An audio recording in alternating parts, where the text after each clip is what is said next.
And the book, it's a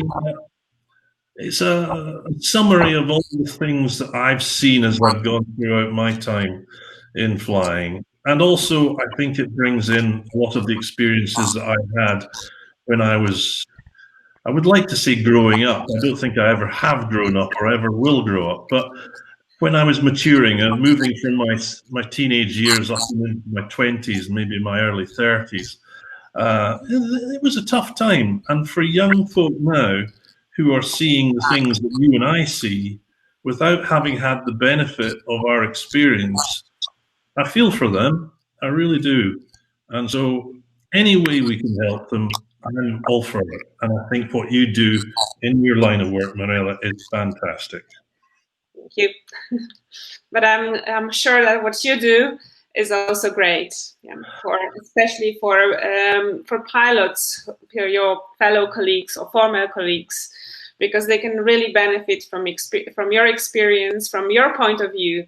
And it is all about the point of view, actually, we can say, because we are used to a certain way of thinking. We have this mindset, but right now, as you said, things have changed, things are uncertain, so we need to change the mindset as well. And the way of thinking, the way of looking at things. We basically need to accept what's right now happening around us. There is no other way. We cannot fight with it.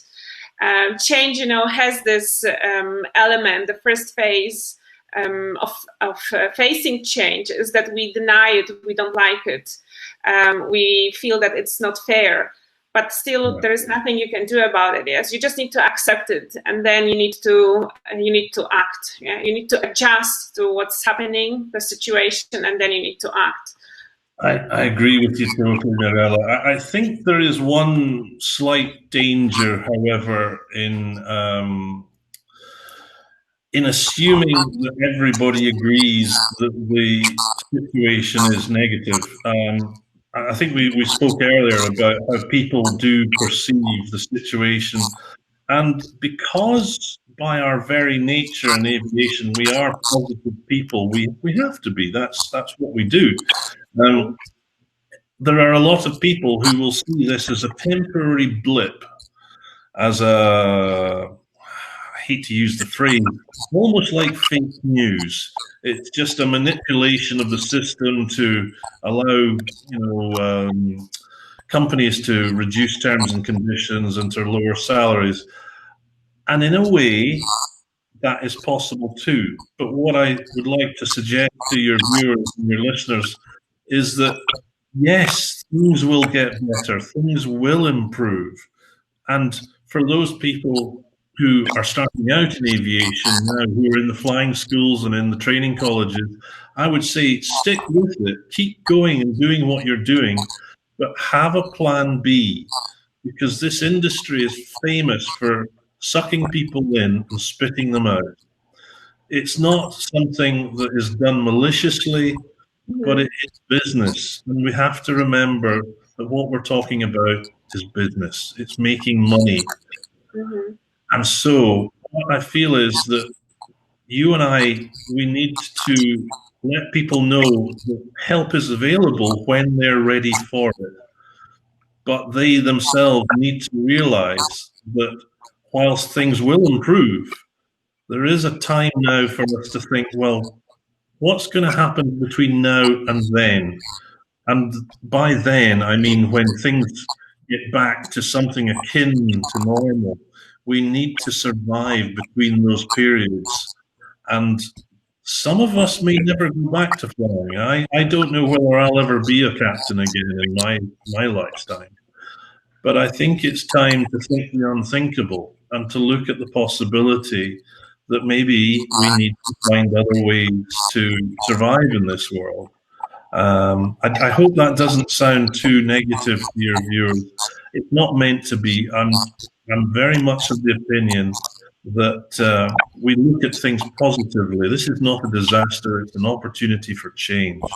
Yes. But at the same time, we must take some kind of action to ensure that our own health is up to the challenge of the future that is ahead of us. It's like you know, in the cabin when you're doing the safety briefing, they say, put on your own mask before you assist anybody else. Because if you don't look after yourself, Mhm. you can't help anybody else. If you are depressed and lonely and sad and frustrated because your job is not what it used to be or it's not available anymore, how can you provide for your family? How can you make the life for yourself that you want and you deserve? That's the one thing I would say about this whole process we're in now. We're in a process of coming to understand what's real. And I'm not sure we all have yet. And I'm including myself in that.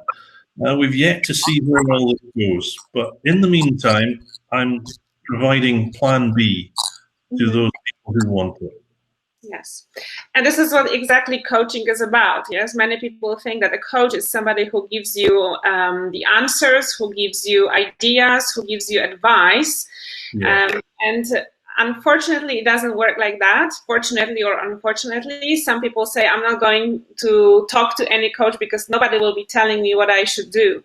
Yeah. But at the same time, it's actually about building awareness, yes, not Mm. about giving you some recipes or instructions, like how to mix your own favorite dish, Yeah. because it's not so easy. That would be perfect, maybe, if we could do that, but we don't have this power. Yeah, you Mm. all have the answers in yourselves. So basically, you need to build your awareness. You need to know what's good for you. You need to know what makes you happy. You know yourself how you want to live the life. Yeah. Yeah. Absolutely. Well, we are also uniquely different, and you and I cannot sit here and prescribe a life for others, but we can help them to find the life that they want for themselves. Mhm. And I think that's quite powerful because I know that if somebody tells me something, I understand it, but I don't necessarily feel it, if you know what I mean. Whereas if somebody says, well, look, if you go and do this and this and this, you can experience this. And I go away and I do it myself and I feel it. Mhm. And not only do I feel it, but I understand it from the very grassroots upwards. And so when you are going through a period of change in life, if you make the changes yourself and the changes come from within you, they are so much more powerful than if somebody simply says, well, go and get yourself a driver's license and start driving vans for the local supermarket. Because not everybody wants to drive supermarket vans, and probably they shouldn't either, especially the way I drive. So, yeah, it's a powerful role that you play, Mirella. Thank you.